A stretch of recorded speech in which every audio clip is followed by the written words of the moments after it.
bersama ya. Ana berbahagia sekali bisa hadir di tempat ini dan bisa melihat bagaimana para umara berkumpul dengan para ulama.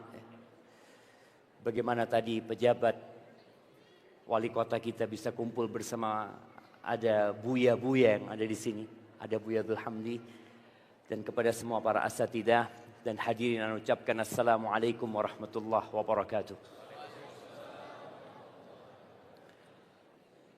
Alhamdulillah alladzi bi ni'matihi tatimmus shalihat. Segala puji bagi Allah Jalla Jalaluh yang karena nikmatnya kebaikan-kebaikan menjadi sempurna. Yang karena rahmatnya niat-niat baik hamba dapat terlaksana. Sebenarnya momentum pagi hari ini kurang tepat untuk tabligh akbar, nah lihat ya. Karena memang hari Jumat ini ya hari orang-orang masih sibuk bekerja. Biasanya tabligh akbar itu di hari libur. Kalau enggak di malam hari. Tapi ternyata jamaah semangat untuk hadir. Entah karena mereka enggak ada kerjaan atau mereka meninggalkan pekerjaan mereka. Barakallahu fiik, kita bersyukur kepada Allah yang telah menggerakkan hati kita agar kita bisa melangkahkan kaki ke rumah Allah ini. Ke Islamic Center yang namanya apa? Manarul Ilmi ya. Tahun lalu ana belum melihat pelang Manarul Ilmi, tapi tahun ini alhamdulillah pelang itu sudah dipasang dan mudah-mudahan menjadi menara ilmu dan menjadi pusat kajian Islam di kota Padang Panjang ini, bahkan di Sumbar insyaallah. Allahumma salli wa sallim ala abdika wa rasulika Sayyidina wa maulana Muhammadin wa ala alihi wa ashabihi ajma'in. Amma ba'd, jamaah rahimakumullah, mengingatkan hari ini hari Jumat, hari yang paling indah sepanjang pekan. Kalau kita tahu ada hari Senin, Selasa, Rabu, Kamis, Jumat, Sabtu, Ahad, hari yang paling mulia itu hari Jumat. Orang-orang Yahudi mereka memuliakan hari apa? Hari Sabtu. Orang-orang Nasrani mereka punya hari Ahad. Dan umat Islam punya hari Jumat.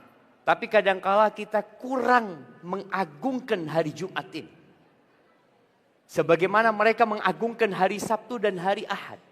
Maka semoga di hari ini paling tidak mengagungkan hari Jumat itu dengan tidak telat Jumatan. Ana sampaikan ini karena ada banyak pemimpin-pemimpin di sini. Bagaimana mereka memerintahkan anak buahnya untuk datang ke masjid sebelum khatib naik mimbar. Karena kalau sudah khatib naik mimbar, malaikat itu tutup buku gitu. Dan terkadang ada sebagian orang yang Jumat kemarin telat, Jumat bulan lalu telat, Jumat 10 tahun yang lalu juga telat dia. Jadi memang sepanjang hidupnya dia selalu telat Jumatan. Apa penyebabnya? Kalau dia seorang anak buah, seorang pegawai, kadang-kala nggak ada yang memperingatkan. Dia datang setelah khatib khutbah kedua, setelah doa. Dan kadang-kala masjid itu penuh sudah. Dia di belakang berdiri seakan-akan orang paling taat kepada Allah. Diliatin khotibnya, kok nggak selesai-selesai khutbahnya. Dia menjadi orang yang pertama, terakhir datang dan pertama pulang. Maka harapan ana kita benar-benar mengagungkan hari Jumat. Bagaimana yang punya kedudukan, yang punya toko umpamanya. Dia perintahkan anak buahnya untuk berangkat ke masjid sebelum khatib naik mimbar. Dengan cara itu, ya paling tidak kita sudah mengagungkan hari Jumat ini. Dan di antara amal yang mengagungkan hari Jumat adalah memperbanyak salawat buat Rasulullah Sallallahu Alaihi Wasallam. Tolong hari Jumat ini antum hitung salawat antum. Ada apa dihitung Ustaz? Ana sudah banyak salawatnya. Orang kalau tidak menghitung, dia itu merasa sudah banyak. Merasa. Tapi coba antum hitung. Atau antum menitin, ana mau salawat buat Nabi SAW 15 menit, 30 menit, 1 jam.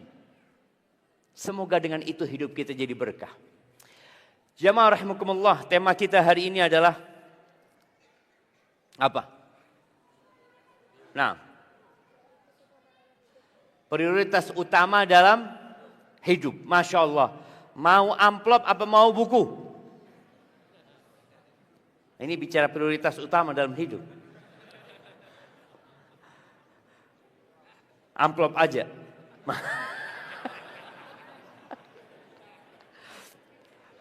Iya. Yaitu contoh jamaah tentang prioritas dalam hidup ya. Tapi bicara prioritas dalam hidup, hidup itu hanya sekali di dunia.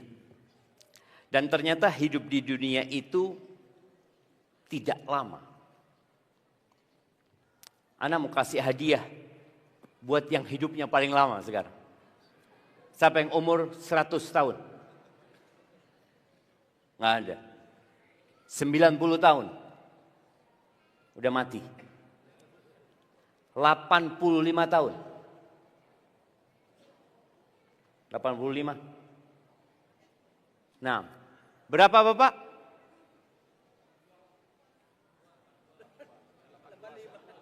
82. Tinggal 3 tahun lagi 85. Tapi memang nggak apa-apa. Kita kasih hadiah buku sama amplop beliau. Karena cukup lama hidup beliau di dunia ini. Saya berikan kepada beliau. Ahibati fillah.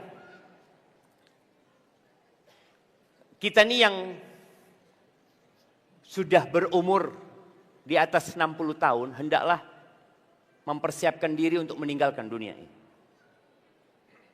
Di negeri kita, ini mumpung banyak orang-orang pemerintahan, orang dipensiunkan itu umur berapa? Nah, ada yang 58. Nah, kenapa dipensiunkan? Kenapa diberhentikan orang ini?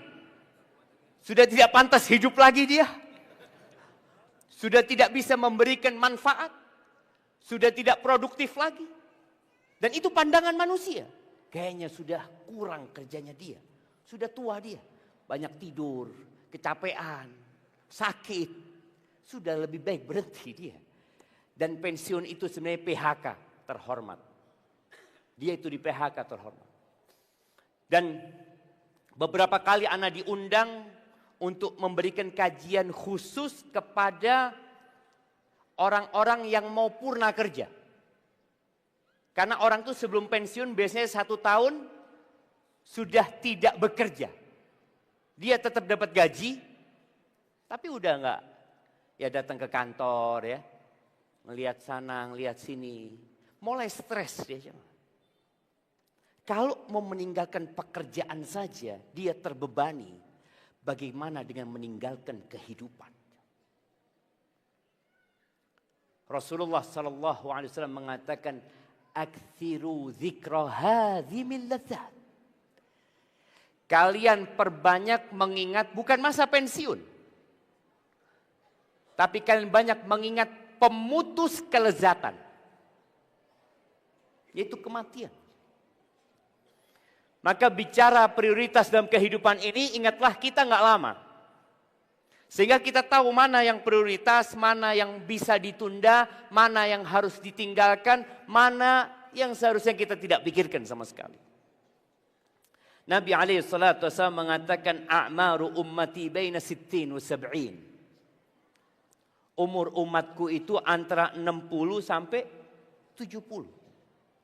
Wa aqalluhum man yajuzu dzalika. Dan sedikit yang lewat 60 atau lewat 70 itu sedikit sekali. Maka tadi ada bapak yang umur 82 tahun, ini langka jemaah. Benar-benar langka.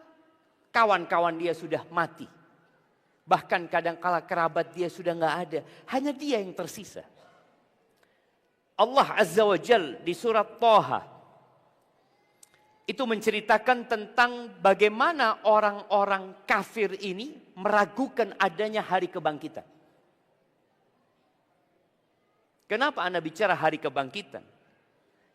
Supaya kita tahu kehidupan di dunia ini hanya permulaan. Kita akan mati, akan meninggalkan semuanya, kemudian akan ada kehidupan yang kekal dan abadi. Banyak manusia itu memikirkan kehidupan yang hanya sebentar ini. Tadi dia berebut jabatan. Baru saja negeri kita pesta pilkada umpamanya. Apa yang mereka perebutkan? Jabatan. Bahkan tadi Anda bertanya kepada Bapak Sony, bahwa saya dari 20 tempat pilkada, 11 yang masih sengketa. Masih sengketa. Artinya orang itu apa yang dicari sama mereka? Sudah kalah, oh tetap nanti kita perjuangkan. Mungkin bisa menang di sana. Ya boleh jadi dia akan menang di sana. Tadi banyak orang dalam kehidupan ini yang fokus dengan kehidupan sebentar ini. Dia berpikir bagaimana menjadi wali kota, dia berpikir bagaimana menjadi gubernur. Mungkin dia berpikir bagaimana menjadi presiden, padahal kita tahu. Soekarno mati. Selesai. Dilanjutkan oleh Soeharto. Kemana beliau? Mati juga. Apa jabatan beliau sekarang? Apa jemaah? Hah? Iya, kalau ada yang mendoakan rahimahullah. Enggak semuanya mendoakan beliau. Beliau 32 tahun berkuasa jemaah. Sekarang beliau ada di perut bumi. Mungkin anak-anaknya sudah lupa. Mungkin tidak ada lagi yang ziarah ke kuburnya. Mungkin yang mendoakan juga habis. Biasanya orang itu mendoakan di awal-awal kematian. Allahumma gfir lahu warhamhu. Lanjut meninggal Soeharto digantikan oleh B.J. Habibie. Kemana B.J. Habibie? Sama. Selesai dia. Yang dulu kemana-mana dihormati, yang dulu diundang kemana, disambut dengan karpet merah. Orang-orang mengeluh-elukan beliau dengan pesawat yang dibikin oleh beliau. Selesai beliau. Mati. Dilanjutkan oleh siapa? Gus Dur. Kemana Gus Dur? Mati. Dilanjutkan oleh Ibu Mega. Kemana Ibu Mega? Nunggu mati. Sama jemaah. Apa yang ditunggu? Apa yang ditunggu? Mati. Taib. Dilanjutkan oleh Bapak SBY. Kemana Bapak SBY? Ditinggal mati oleh istrinya. Dan beliau pun sedang menunggu kematian. Jabatan presiden habis sudah jemaah. Selesai. Taib. Dilanjutkan oleh Bapak Jokowi. Beliau 10 tahun memerintah di negeri kita. Kemudian selesai. Nunggu apa beliau? Nunggu mati.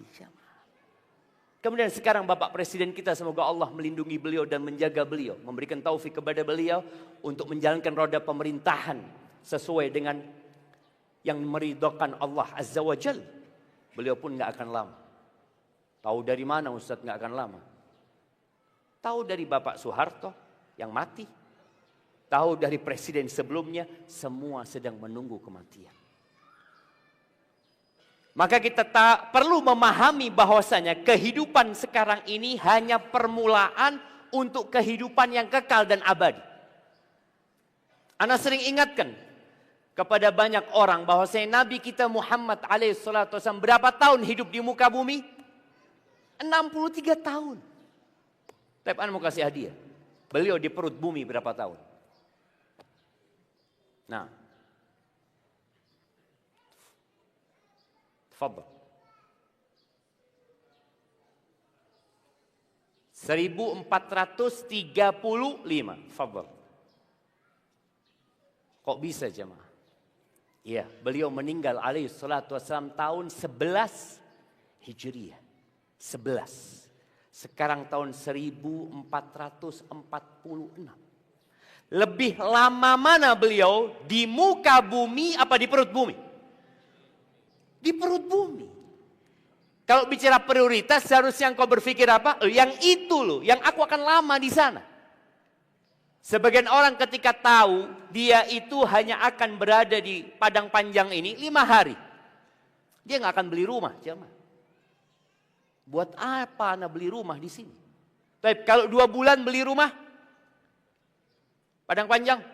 Ada yang orang tinggal Padang Panjang beli rumah. Berapa lama antum makan di sini?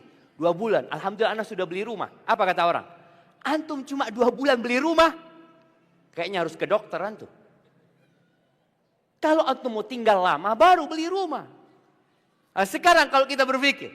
Di muka bumi cuma 70 tahun. Di perut bumi 3000 tahun. Berarti beli rumah di mana kita? Ya di perut bumi itu kita beli rumah. Apalagi kalau ternyata di sana khalidina fiha abada. Kekal selama-lamanya. Tapi banyak orang meragukan terjadinya kiamat. Sehingga mereka sibuk bekerja.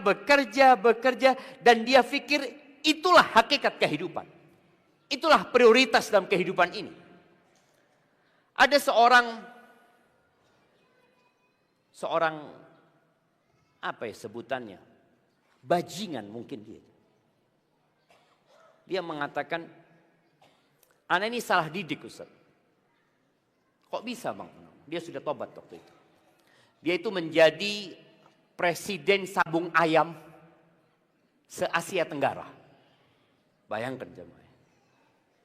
Dia bertobat, dia ngomong, karena memang orang tua ana, Ustaz. Sejak kecil dididik anak, engkau harus pintar, Pak. Supaya engkau bisa jadi orang kaya. Supaya engkau bisa bekerja. Jadi seakan-akan prioritas hidup ini adalah bekerja untuk cari uang, untuk mendapatkan harta. Sehingga banyak anak-anak itu yang disekolahkan tujuannya apa? Fulus. Jarang orang tua mengatakan, "Nak, engkau belajar yang benar. Supaya engkau jadi hamba Allah yang taat, nak. Supaya kamu jadi anak yang soleh, yang bermanfaat buat dirimu sendiri di dunia dan di akhirat. Kemudian buat bangsa dan negara, buat agama." Enggak. Kenapa? Karena kadang-kala keimanan kita dengan hari akhir itu lemah. Allah menceritakan tentang orang-orang kafir ini di surat Thaha ayat 115 sampai 108. Wa yas'alunaka 'anil jibal. Mereka bertanya kepadamu tentang gunung. Kita ini berada di daerah yang dikelilingi gunung. Kalau rumah kena gempa hancur, kita lihat. Kejadian kemarin longsor yang terjadi, kita lihat. Ana kemarin melewatin jalur di mana bekas banjir bandang dan longsor itu. Ana melihat ada rumah-rumah yang hancur, tempat-tempat wisata yang sudah tidak ada sisanya. Tapi bagaimana dengan gunung itu sendiri? Faqul yansifuha rabbi nasfa. Katakan kepada mereka, Rabbku, Allah Azza wa Jalla akan menghancurkan gunung sehancur-hancur. Allah akan ledakkan gunung itu. Sehancur-hancurnya. Fayadharuha qa'an safsafa. Dan Allah akan jadikan bumi ini nanti rata. Orang yang mau ke Bukit Tinggi, orang yang mau ke Padang Panjang, kita lihat jalurnya itu naik turun. Naik lagi, turun lagi, naik lagi, turun lagi. Nanti akan rata sama tanah. La tara fiha iwajan wala amta. Nggak ada yang berkelok-kelok lagi. Nggak ada yang naik turun. Bahkan tidak ada tanda di tempat ini ada Masjid Manarul Ilmi. Nggak ada. Masjid ini akan hancur. Oh, dulu anak pernah ngaji di situ. Oh, dulu anak pernah punya rumah. Nggak ada. Selesai jangan. Karena memang bumi ini diciptakan untuk dihancurkan oleh Allah Azza wa Jalla. Tapi kadangkala kita sibuk membangun di tempat ini, lupa untuk membangun di tempat yang kekal dan abadi. Ahibati fillah. Sebelum bicara apa yang prioritas dalam kehidupan ini, hendaklah setiap orang itu membaca track record dia. Karena kadangkala orang kalau sudah di atas umur 40 tahun itu jadi orang sukses. Dulu anak kerjanya susah, Ustaz. Dulu anak pegawai biasa, Ustaz. Dulu cerita lama. Iya.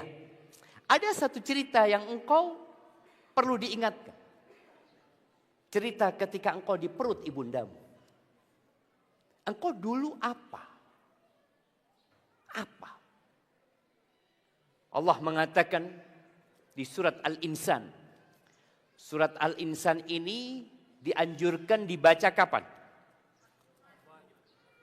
Nggak jadi karena hari Jumat waktu salat subuh. Hal ata 'alal insani hinum minad dahr lam yakun syai'an madhkura. Apakah pernah datang kepada manusia ini? Kita sekarang jadi manusia. Ada satu fase yang dia itu disebut nggak bisa. Ana, sebelum tanggal, kalau Masehi ana lahir tanggal 15 Desember 77. Sebelum tanggal itu, ana nggak ada. Dan ana nggak bisa disebut. Nggak ada yang tahu sama ana. Kadang-kala orang ini lupa dengan fase itu. Fase ketika dia menjadi orok bayi yang tidak bisa berbuat apa-apa. Lebih kuat mana? Bayi manusia apa bayi kambing? Bayi kerbau, kita lihat. Lebih kuat mana jemaah? Kalau bicara kuat-kuatan. Kerbau, lahir bisa jalan. Antum lahir? Nggak bisa apa-apa. Duduk nggak bisa. Ngomong nggak bisa. Sekarang udah pinter ngomong, lupa dengan masa itu.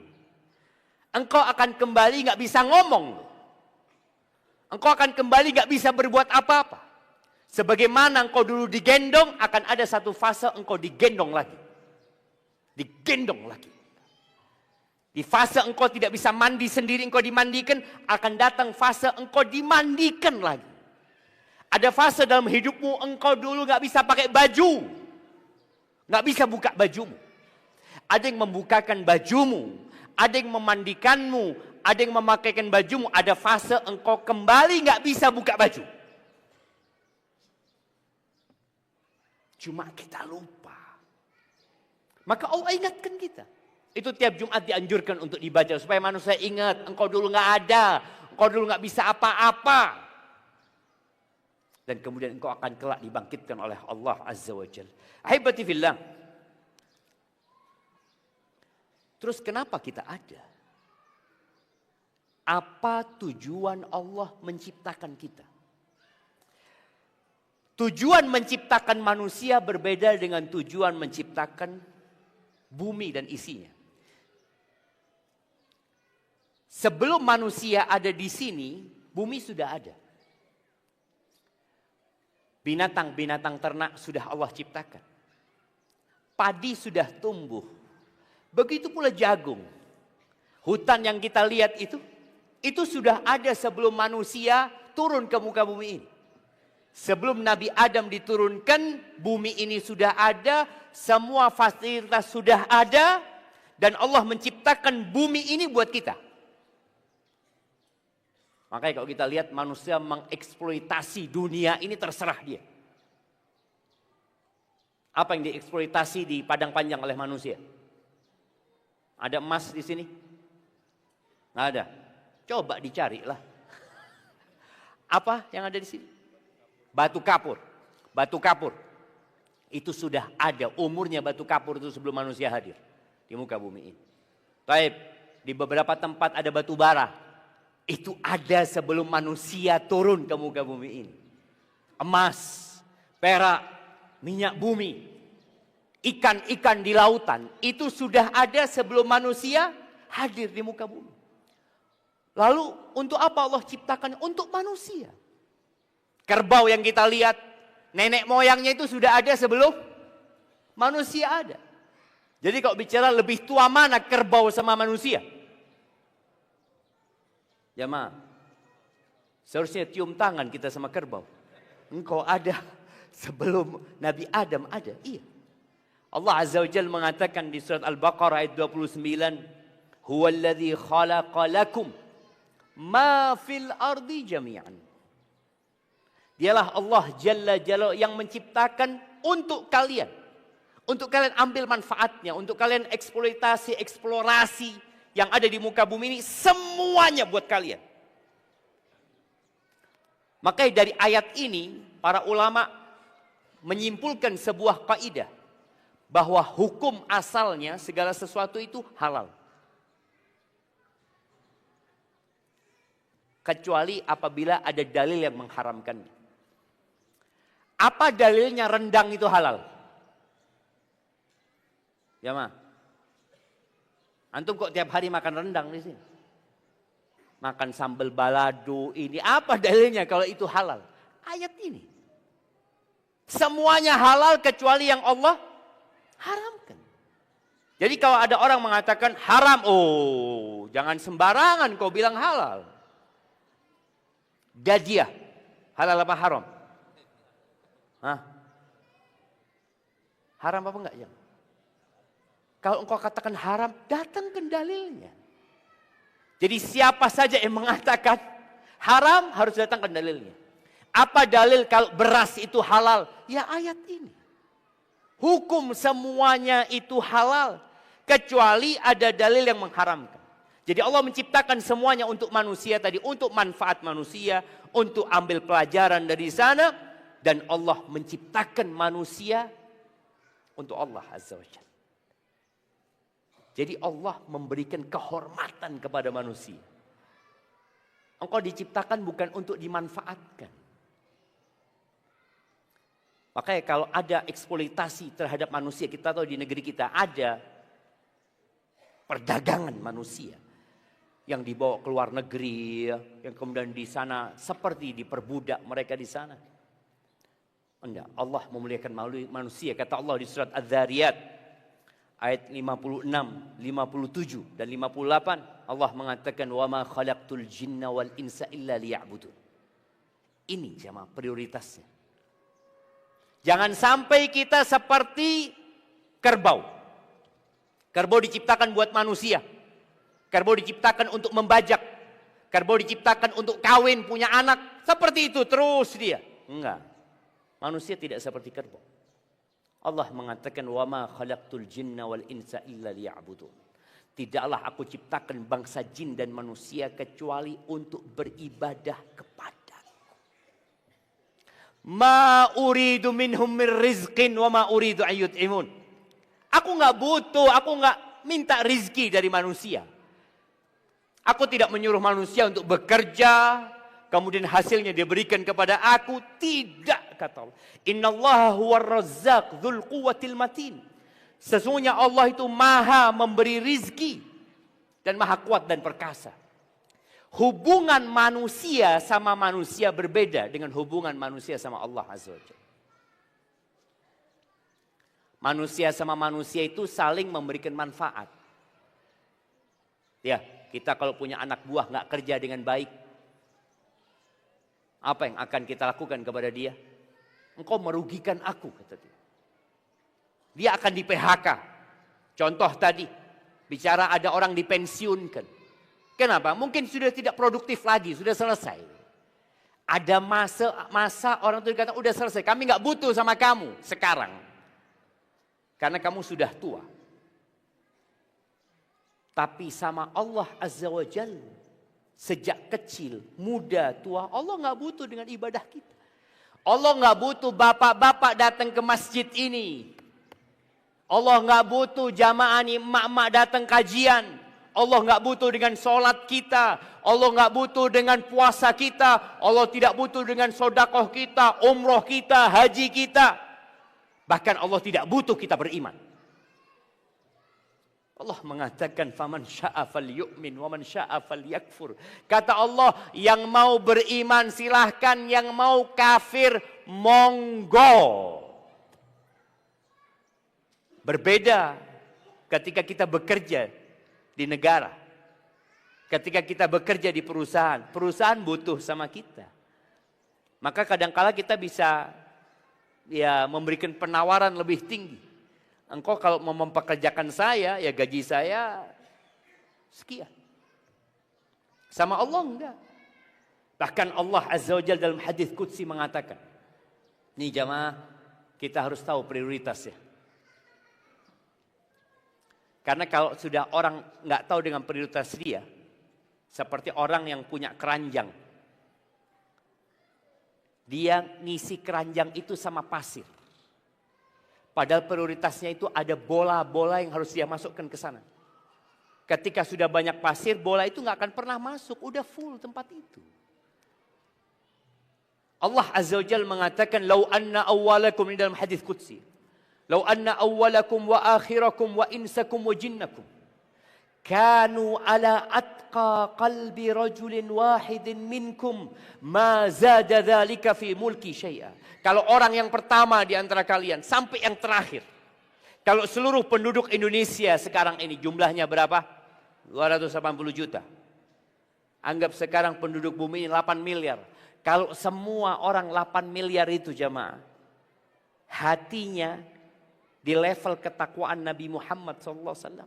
Kata Allah, "Ma zada dzalika fi mulki syai'a." Itu tidak akan menambah kerajaanku sedikit pun. Berbeda dengan sebuah negara, berbeda dengan sebuah perusahaan. Kalau pegawainya kerja dengan bagus, maka hasilnya akan tambah. Tapi keibadah kita sama Allah enggak akan nambah sesuatu pun di sisi Allah Azza wa Jalla. Sebaliknya, kalau semua manusia, dari sejak Nabi Adam sampai nanti manusia terakhir. Kalau semua bangsa jin, dari awal sampai terakhir, mereka berada di level orang yang paling jahat. Siapa manusia paling jahat? Fir'aun. Fir'aun jemaah. Kenal sama Fir'aun nanti. Fir'aun itu ngaku Tuhan. Kalau 8 miliar manusia ini sekarang mengaku Tuhan, masjid dibakar oleh mereka, Ka'bah pun dihancurkan. Mereka tidak ada yang beribadah kepada Allah Azza wa Jalla. Apa kata Allah? "Ma naqasa dzalika min mulki syai'a." Itu tidak mengurangi kerajaanku sedikit pun. Loh, terus kenapa kita harus beramal? Innama hiya a'malukum uhsiha lakum. Itu amalan buat kalian. Kalian sholat ya buat kalian. Kalian berangkat umroh ya buat kalian. Kalian puasa itu buat kalian. Semua manfaat dari ibadah kita itu untuk kita sendiri.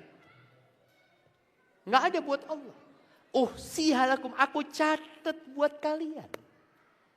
Jadi pahala dari amalan kita itu bukan di dunia aja, Mas.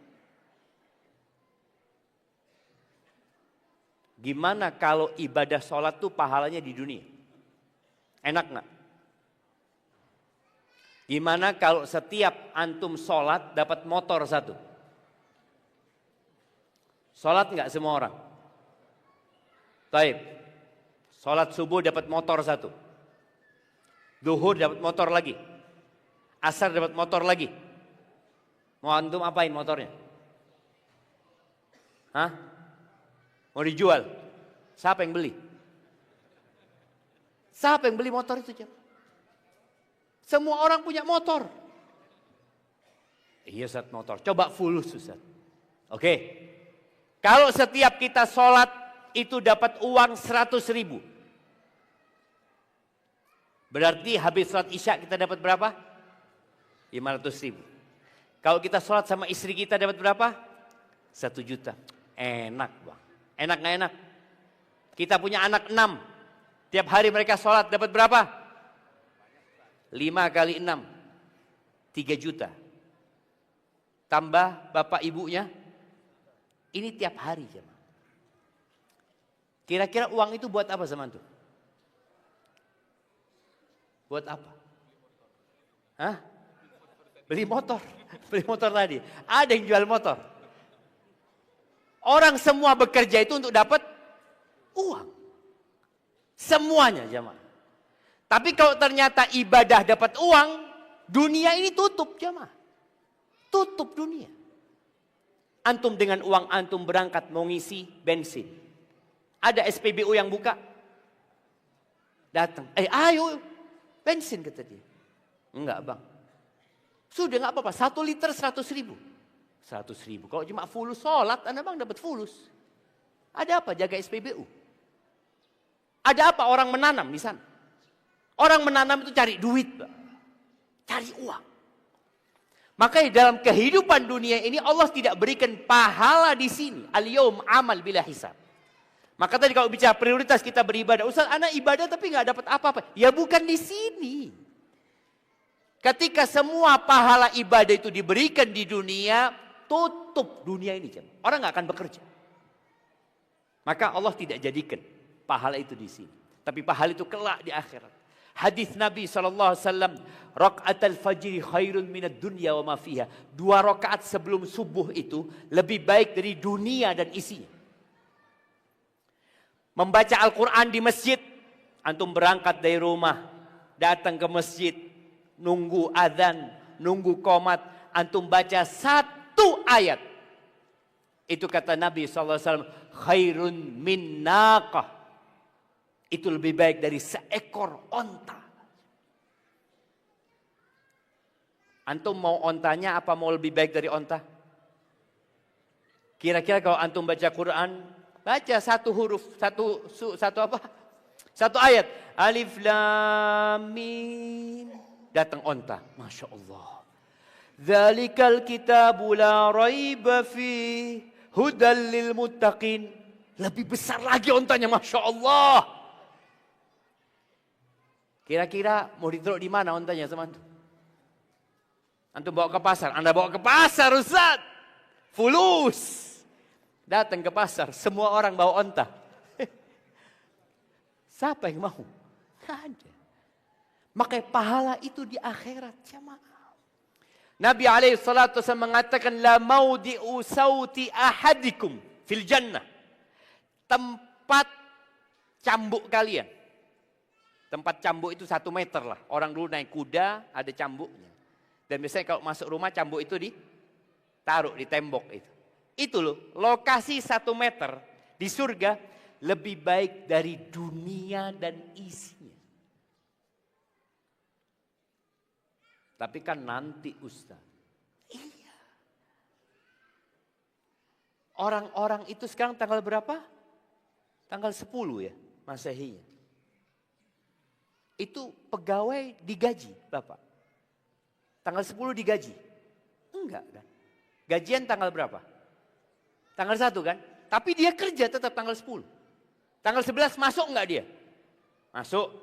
Kemudian tanggal 12, 13, tanggal 20 masuk enggak dia? Padahal enggak digaji ya, Mas.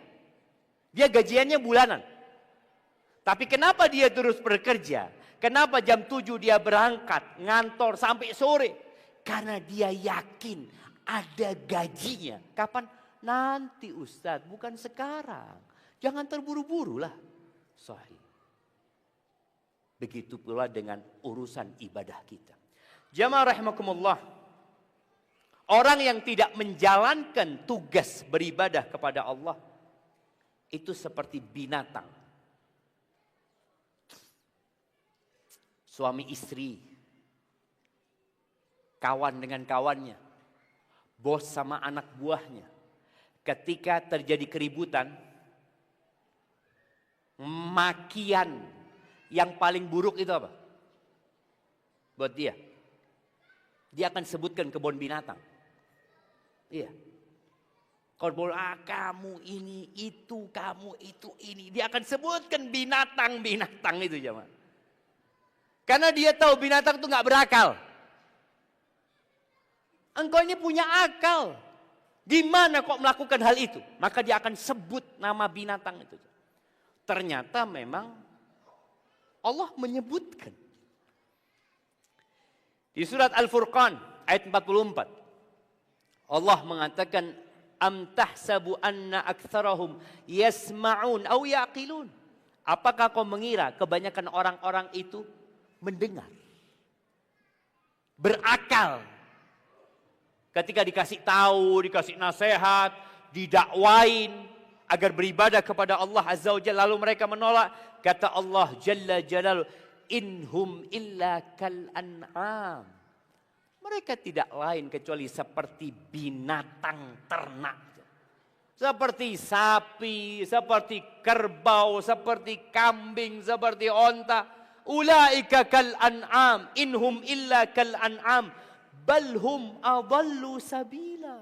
Bahkan mereka lebih parah daripada binatang. Kenapa kok dikatakan lebih parah? Binatang memang diciptakan untuk dimakan. Tapi kita diciptakan untuk mengabdi kepada Allah Azza wa Jalla. Maka ahibati fillah, orang-orang yang tidak mendengarkan nasihat, kelak pada hari kiamat mereka akan menyesal. Mereka akan mengatakan lau kunna nasma' au na'qil. Kalau dulu waktu kita hidup di dunia kita mau mendengarkan. Yang datang kajian di masjid itu berapa banyak jamaah? Dibandingkan dengan mereka yang enggak mau mendengarkan nasihat. Tadi Anda sampaikan khutbah Jumat. Khutbah Jumat ini adalah khutbah wajib. Jadi kalau bicara umat Islam itu wajib belajar. Iya, paling enggak 1 Jumat sekali. Datang. Makanya dalam khutbah Jumat itu enggak boleh ngomong. Enggak boleh. Engkau datang, engkau dengarkan, menegur orang lain enggak boleh. Engkau fokus dengerin tuh. Makanya orang-orang yang ketika hidup tidak mau mendengarkan dan tidak mau memperhatikan. Mereka akan mengatakan, lau kunna nasma' au na'qil ma kunna fi ashabis sa'ir. Kalau dulu waktu hidup di dunia kami mau mendengarkan, kami mau memikirkan, kami enggak akan jadi penghuni neraka. Jadi penyebab mereka menjadi penghuni neraka apa? Enggak mau mendengarkan dan tidak mau menggunakan akalnya. Ahibati fillah. Kalau kita tahu bahwa Allah menciptakan kita untuk beribadah. Rizki sudah ditanggung, jangan takut antum. Sebelum antum lahir rizkinya sudah ditetapkan.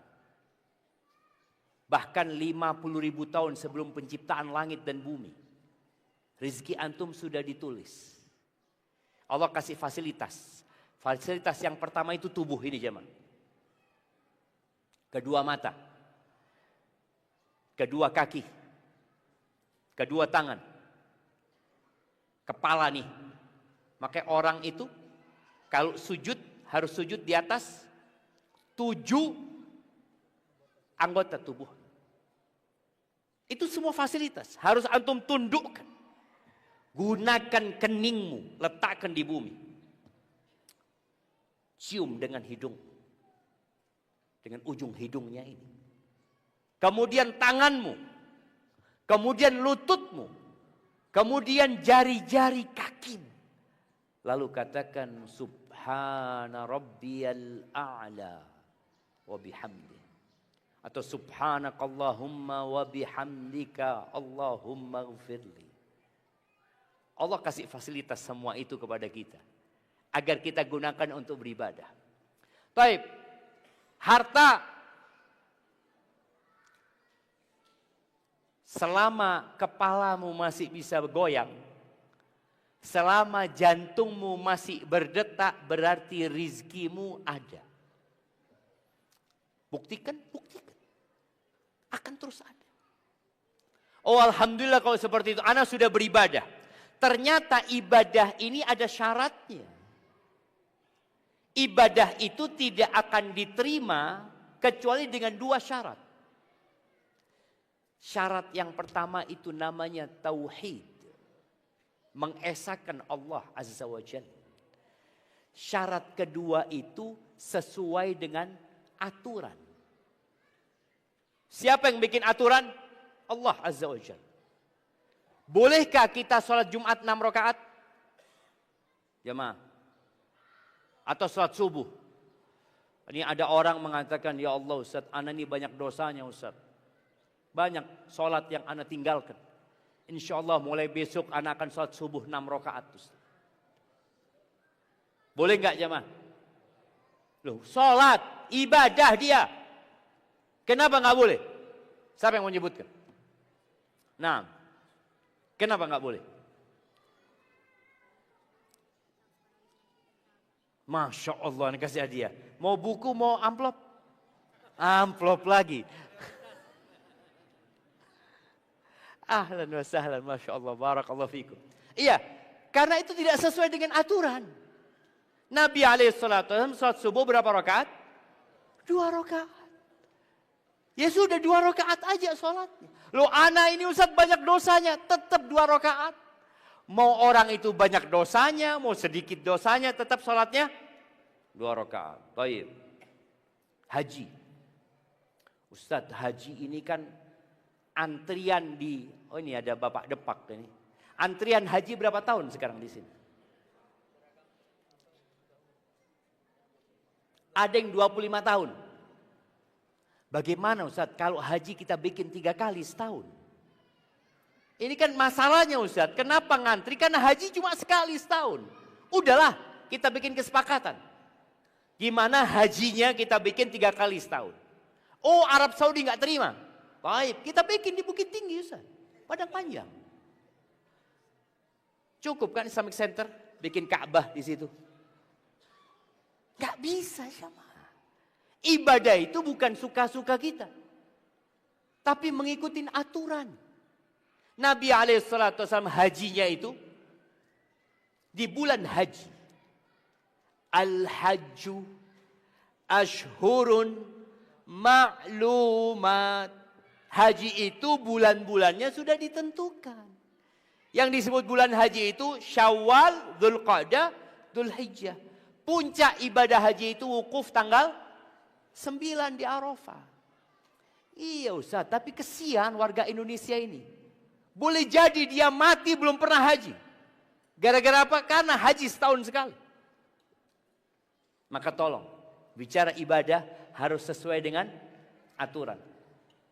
Apalagi yang mungkin bisa dicontohkan. Puasa. Sekarang ini karena banyak penyakit di dunia.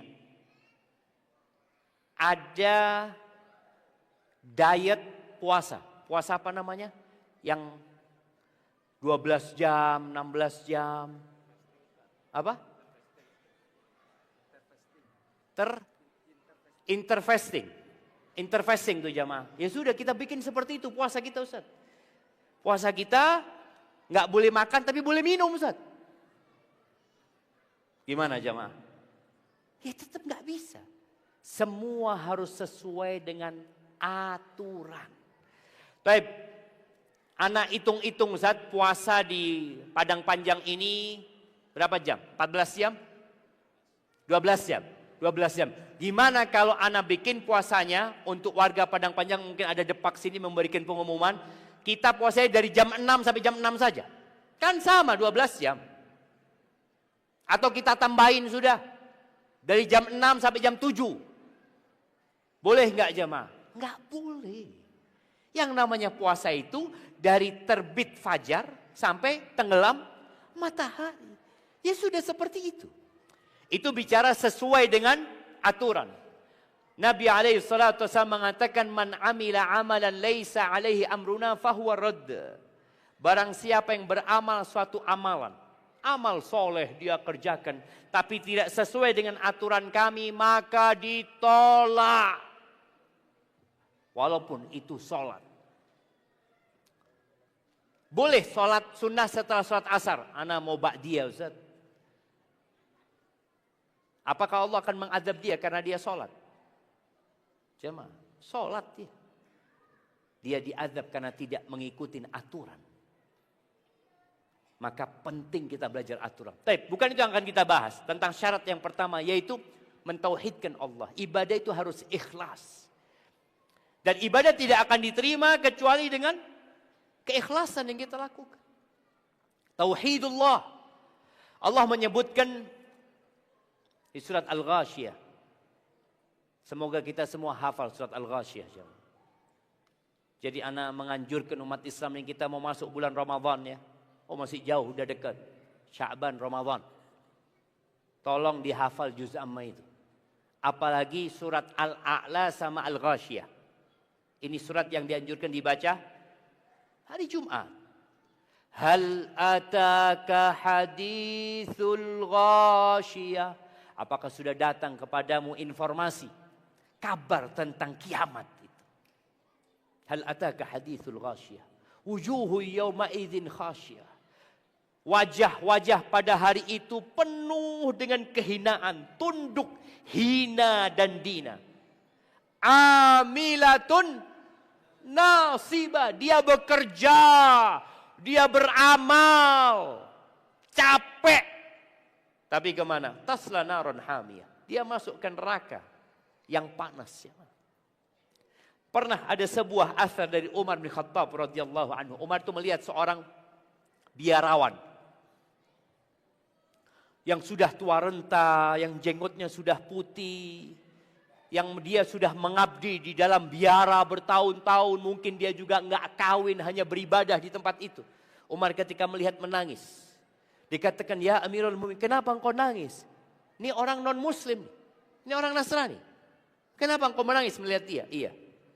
Aku ingat dengan firman Allah Azza wa Jalla, amilatun nasibah tasla naron hamiyah. Orang itu bekerja, beribadah, capek, lelah, masuk neraka. Masuk neraka. Apa penyebabnya? Karena dia tidak mentauhidkan Allah Azza wa Jalla. Dia mengatakan Tuhan itu 3-1-3-3-1. Atau ada orang-orang Islam yang berangkat haji, berangkat umrah, tapi dia masih menyekutukan Allah Azza wa Jalla dengan sesuatu, Allah tidak akan terima. Maka ingat, kita yang sudah muslim, kita yang sudah berangkat haji, terus perlu kita bermuhasabah, kira-kira ibadah kita diterima atau tidak sama Allah Azza wa Jalla. Ahibati fillah, bila ibadah bercampur dengan syirik, Allah tidak akan ampuni. Allah tidak akan terima dan Allah tidak akan ampuni. Allah Azza wa Jalla mengatakan kepada Nabi alaihi salatu wassalam di surat Az-Zumar ayat 65. Allah mengatakan walaqad uhiya ilaika wa ila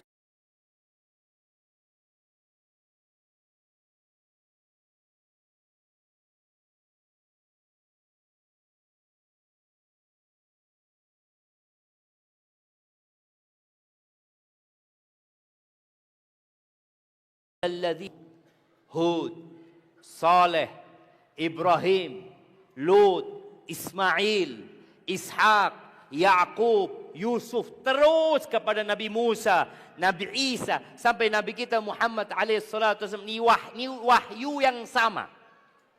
Walaqad uhiya ilaika wa ilal ladzina min qablika. Apa isi wahyu itu? Kok semua nabi dapat wahyu yang sama? La in asyrakta la yahbatanna amaluka wa la takunanna minal khasirin. Apabila kamu melakukan kesyirikan, semua amalanmu gugur. Ini nabi jamaah. Salatnya gugur, puasanya gugur, hajinya gugur. Jangan pernah engkau mengatakan, loh saya kan sudah Islam Ustaz, enggak mungkin saya melakukan kesyirikan. Loh Nabi alaihissalam mendapatkan wahyu itu. Siapapun dirimu, apapun jabatanmu, kalau engkau memohon kepada selain Allah Azza wa Jalla, kalau engkau menyekutukan Allah, memberikan hak khusus Allah kepada selain Allah, maka amalanmu semua akan ditolak dan engkau akan menjadi orang yang merugi. Ahibati fillah, Ana tidak tahu di Padang Panjang ini, apakah masih ada tempat-tempat mencari pesugihan? Enggak ada. Alhamdulillah. Di beberapa daerah itu ada tempat-tempat mencari pesugihan. Dan yang mengherankan, yang berangkat ke tempat itu semua agama. Bukan cuma umat Islam. Mereka mempercayai di tempat itu ada pesugihan. Mereka meminta kepada siapa? Kepada Allah Azza wa Jalla.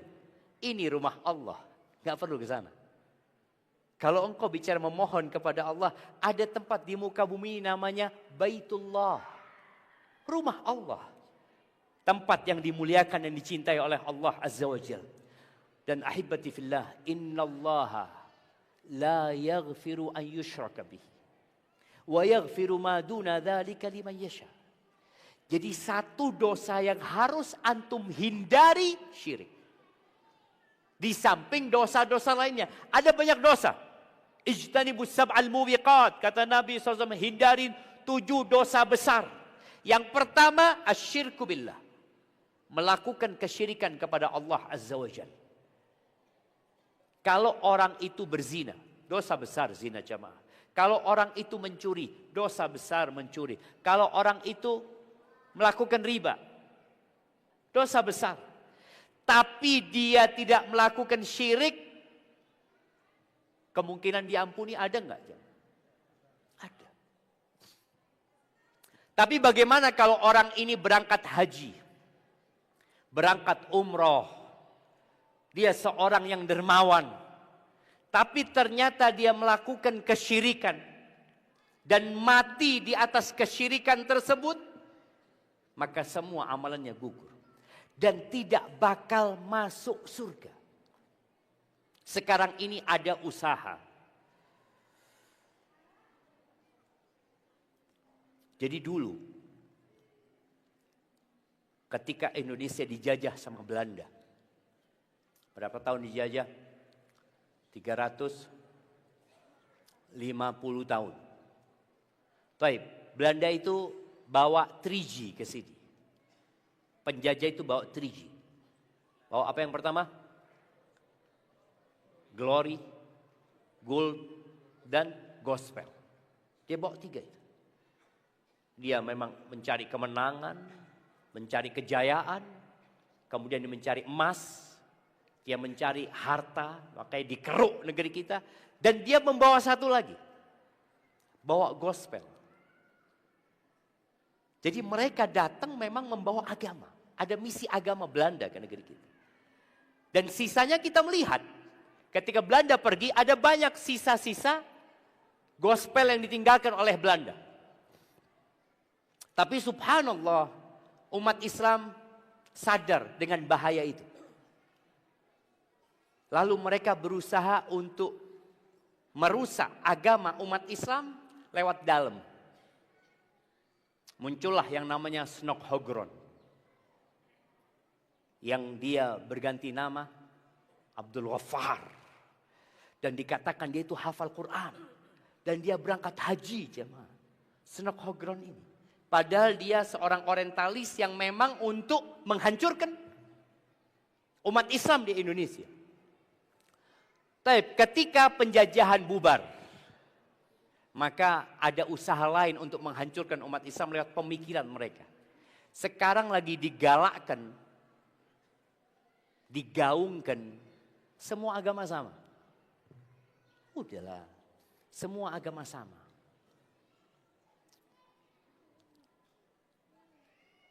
Dan kadang-kala disampaikan di khutbah Jumat oleh ya oknum lah yang menggaungkan, udah yang penting jadi orang baik. Yang penting engkau itu bagaimana sikapmu kepada manusia, hablum minannasnya baik. Dia melupakan hablum minallah. Padahal dari dulu buya-buya ulama-ulama selalu menyampaikan hablum minallah dan hablum minannas. Hablum minallah dengan mentauhidkan Allah, hablum minannas dengan berbuat baik kepada manusia. Tapi mulai ada usaha, udah gak penting hablum minallah. Yang penting hablum minannas. Sampai ada usaha bukan hanya di Indonesia.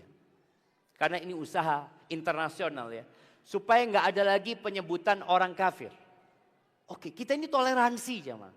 Umat Islam itu umat yang sangat toleransi. Tapi tetap kita kalau sholat qobliyah subuh itu dianjurkan baca apa?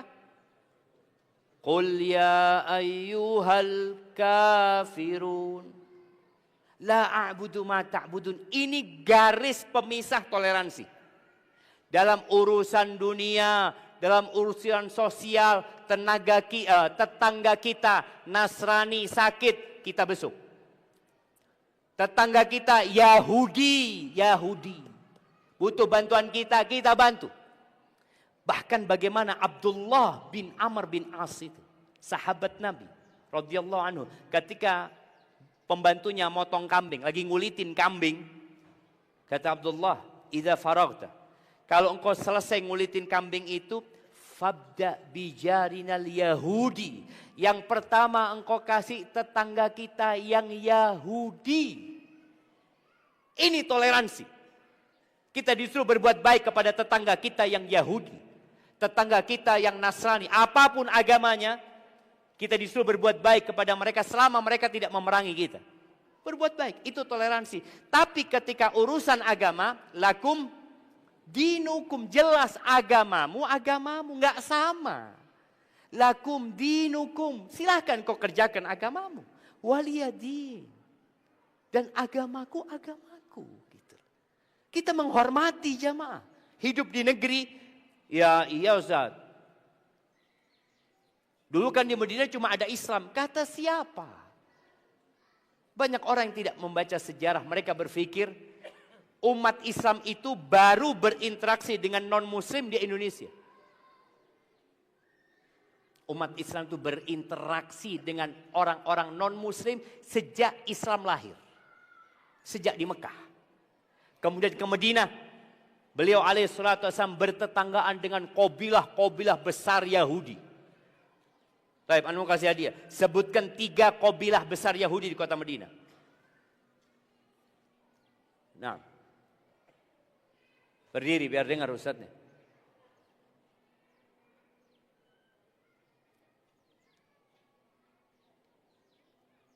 Tafadhal. Banu Qainuqa. Banu Quraidah. Satu lagi. Banu Nadir. Ahsanta. Mau fulus apa buku? Hah? Buku? Fulus. Fulus siapa kita?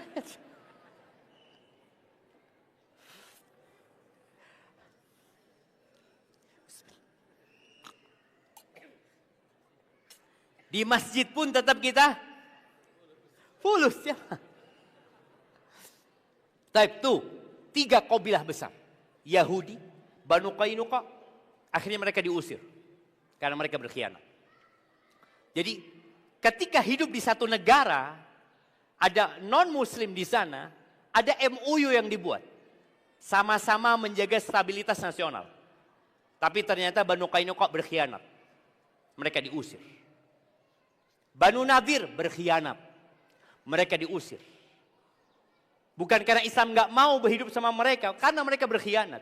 Yang ketiga, Banu Quraidah. Mereka berkhianat pada masa perang. Maka mereka dibunuh. Jadi kalau bicara toleransi, dari sejak hijrahnya Nabi SAW, beliau sudah menunjukkan bagaimana toleransi. Kemudian Umar bin Khattab radhiyallahu anhu. Orang kalau berpikir Umar ini keras orangnya ya. Mungkin dia orang tidak toleransi. Subhanallah. Ketika Umar menerima kunci Masjidil Aqsa di Palestina sana. Itu gereja-gereja nggak ada yang dihancurin. Nggak ada yang dihancurin. Jadi ketika Indonesia merdeka, gereja-gereja itu ada. Apakah dihancurin? Tidak. Nyontoh siapa? Oh ini Indonesia. Ini karena kita memang orang-orang toleransi. Enggak, sejak zaman Umar bin Khattab sudah diajarin. Biarkan mereka beribadah. Kasih kebebasan beribadah. Nah. Tapi supaya antum tahu sejarah. Ketika musuh-musuh Islam berkuasa, tidak boleh ada satu muslim yang hidup. Buktinya. Andalusia. Spanyol. Umat Islam itu pernah ada di Spanyol 800 tahun kira-kira. 800 tahun. Sejak tahun 92 Hijriah. Sampai tahun 850-an kira-kira. Setelah itu hilang. Kok bisa hilang? Iya. Karena mereka tidak mengizinkan ada satu muslim hidup di tanah mereka. Anak pernah ke Spanyol. Ya sebagian orang yuk ke Spanyol melihat peradaban Islam di sana. Enggak ada. Ketika anak tanya, ada enggak muslim yang sejak zamannya Imam Ibnu Hazm Al-Andalusi? Imam Al-Qurtubi dengan tafsirnya Al-Qurtubi. Enggak ada. Habis. Apa disebut genosida? Enggak ada. Tapi ketika Islam berkuasa di Spanyol, orang Nasrani hidup bebas. Silahkan mereka. Enggak diwajibkan mereka keluar dari agama mereka. La ikraha fiddin. Enggak ada. Engkau mau hidup di negeri ini, ya ikut aturan. Silahkan. Tapi ingat, tidak kemudian dikatakan semua agama sama. Kalau semua agama sama, kenapa Nabi SAW diutus? Kenapa Nabi berdakwah? Kenapa Nabi ngutus Mu'ad bin Jabal ke Yaman, mendakwain ahlul kitab? Enggak, samaan. Dan Allah menurunkan surat Al-Bayyinah. Surat penjelasan yang jelas. Allah mengatakan di sini, ini bicara agama. Bicara urusan dunia, ingat, lakum dinukum waliyadin. Kita toleransi, kita hidup bersosialisasi dengan mereka.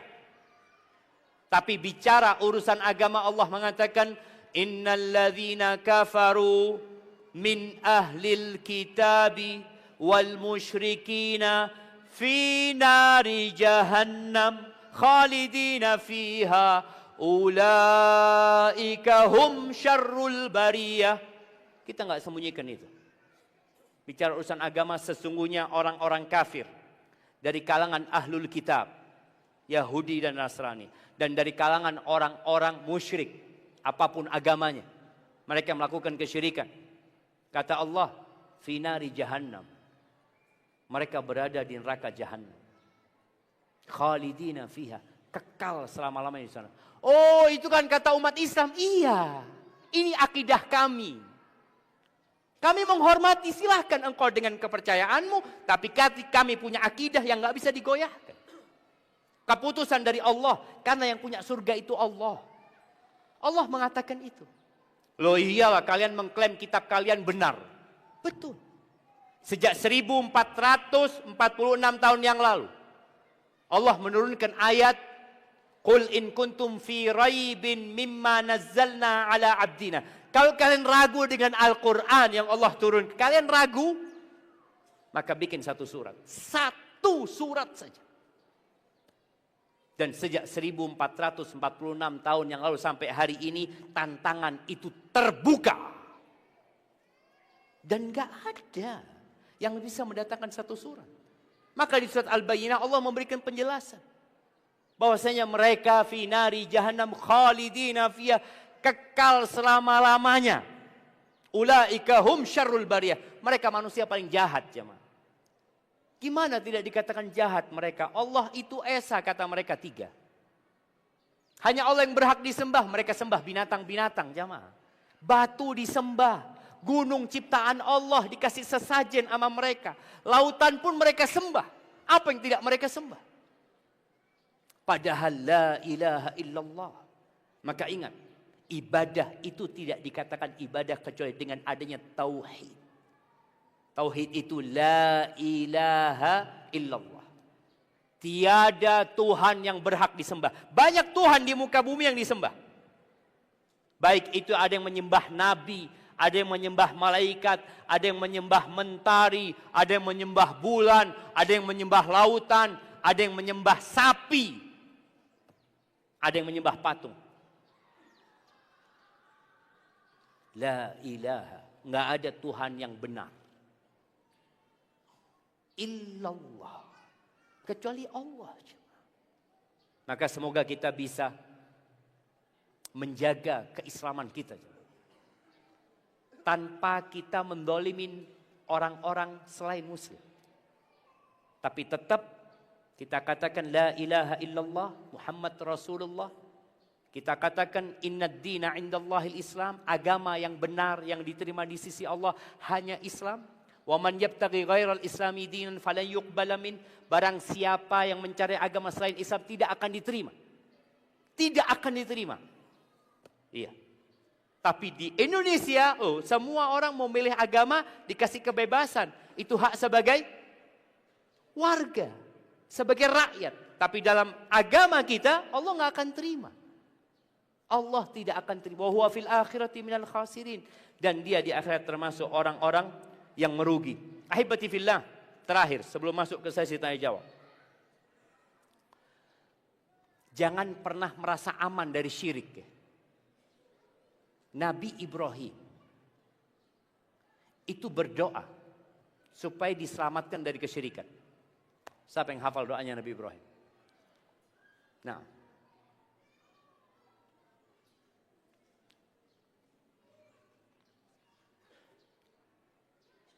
Allahumma inni a'udzubika an usyrika. Itu doanya Nabi Muhammad SAW. Doanya Nabi Ibrahim.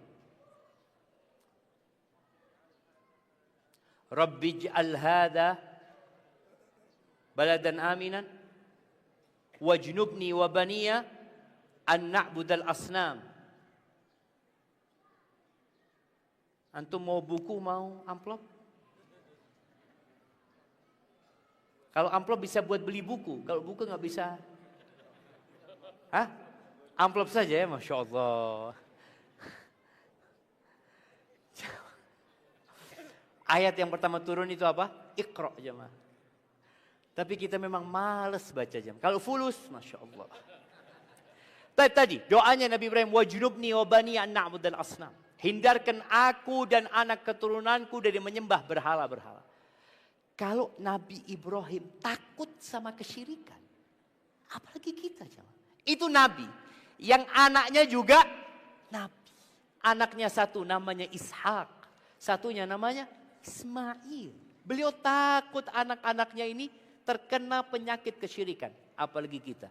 Jangan merasa aman dari kesyirikan. Maka berdoa semoga Allah selamatkan kita dari kesyirikan. Ingat prioritas hidup kita adalah mengabdi kepada Allah. Kerja silahkan, cari fulus silahkan. Tujuannya Allah Azza wa Jalla. Baik, barakallahu fiik. Ini ada pertanyaan.